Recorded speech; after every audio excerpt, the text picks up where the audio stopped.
তাইলে আমরা বলবো হচ্ছে বিক্রয় মূল্য হচ্ছে 100 টাকা। কত টাকা? 100 টাকা। আর পাশাপাশি লাভ যদি আমরা বলি, লাভ হচ্ছে আমরা তো জানি না। দেখেন এখানে কি লাভ দেখা যাচ্ছে? লাভ তো নাই। মুনাফা বেড়ে 3 গুণ হবে, দ্বিগুণ হবে, এখানে তো লাভ নাই। তাহলে আমরা লাভ ধরে নিলাম হচ্ছে আপনার কত? এক্স। তাহলে একটি পণ্য বিক্রয় মূল্যের দ্বিগুণ হলে, এটা পরে প্রথম অবস্থায় আমরা বিক্রয় মূল্য কত ধরলাম? 100, আর লাভ হচ্ছে এক্স। ঠিক আছে। আর পরবর্তীতে আপনি দেখেন বিক্রয় মূল্য যদি আপনি দ্বিগুণ করেন, বিক্রয় মূল্য যদি দ্বিগুণ করেন, তাহলে ছিল 100, হয়ে গেছে কত? 200। তাহলে সাথে সাথে তার লাভ কি হবে? লাভ কি হবে? 2x হয়ে যাবে, মানে 3 গুণ হয়ে যাবে। 3 গুণ মানে হচ্ছে 3x হয়ে যাবে, 3 গুণ। আচ্ছা, তাই না?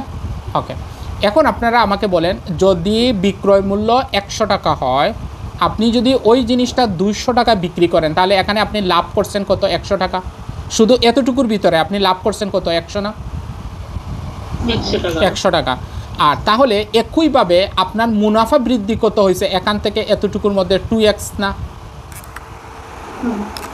তাহলে এই এখান থেকে পার্থক্য যতটুকু, এখানে পার্থক্য সেম। তাহলে আমরা কি লিখতে পারি কি না যে 2x সমান হচ্ছে, এখান থেকে এটা বিয়োগ করলে হচ্ছে কত? 100।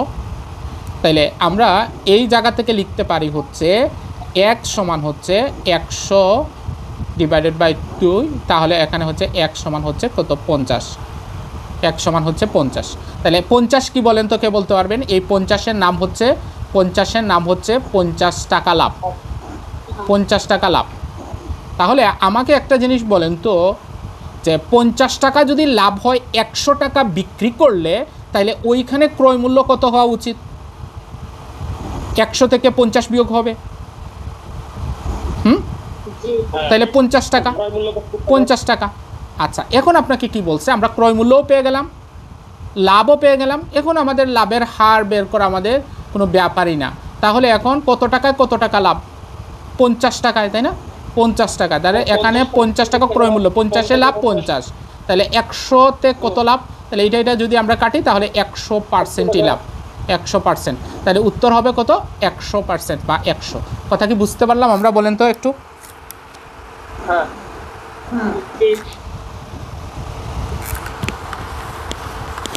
ওকে,